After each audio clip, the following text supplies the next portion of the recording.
Hello everyone, welcome back to my channel. మా పాప birthday కోసమని కేక్ అలానే డెకరేషన్ సామాన్లు తీసుకుందాం శ్రీకాకుళం 7 రోడ్ లో ఉన్న రెడ్ చెర్రీకి అయితే వచ్చాము. బర్త్డే అంటే మెయిన్ ఉండాల్సింది కేక్ కదా. ఫస్ట్ అయితే కేక్ ఆర్డర్ ఇచ్చాం. వాళ్ళైతే కొన్ని రిఫరెన్స్ పిక్చర్స్ చూపిస్తారు. అందులో ఒకటైతే సెలెక్ట్ చేసుకున్నాము. కేక్ కాస్ట్ వచ్చేసి 2000 అయింది. అడ్వాన్స్ గా 1000 అయితే పే చేయమన్నారు. కేక్ సెలెక్ట్ చేసుకున్నాం అన్నది వీడియో ఎండ్ వరకు చూసేయండి.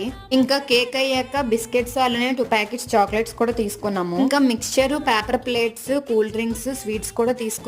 డెకరేషన్ ఐటమ్స్ కూడా కొన్ని అయితే తీసుకున్నాము. కొన్ని డెకరేషన్ ఐటమ్స్ అయితే నేను మీషో నుంచి తీసుకున్నాను. దాని అన్బాక్సింగ్ వీడియో కూడా నెక్స్ట్ షాట్ లో అప్లోడ్ చేస్తాను. పాప బర్త్డే ఎలా జరిగింది అనేది నా అప్కమింగ్ వీడియోస్ లో అయితే అప్లోడ్ చేస్తాను. కావాల్సిన ఐటమ్స్ అన్ని తీసుకున్నాము. ఇంకా బిల్ అయ్యే లోపు 2 సోడాలు అయితే తాగాము. పాప షాపింగ్ వీడియో కూడా ఛానల్ అయితే పోస్ట్ చేశాను. ఇంకా ఎవరైనా చూడకపోతే చూసేయండి. తీసుకున్న ఐటమ్స్ బిల్ అయ్యాక ఇంకా నెక్స్ట్ లేడీస్ కార్నర్ కి వెళ్ళి పాపకి నాకు కావాల్సిన కొన్ని ఐటమ్స్ అయితే తీసుకున్నాము. తీసుకున్న కేక్ అయితే ఇది. వీడియో నచ్చితే ప్లీజ్ లైక్ చేసి సబ్స్క్రైబ్ చేసుకోండి.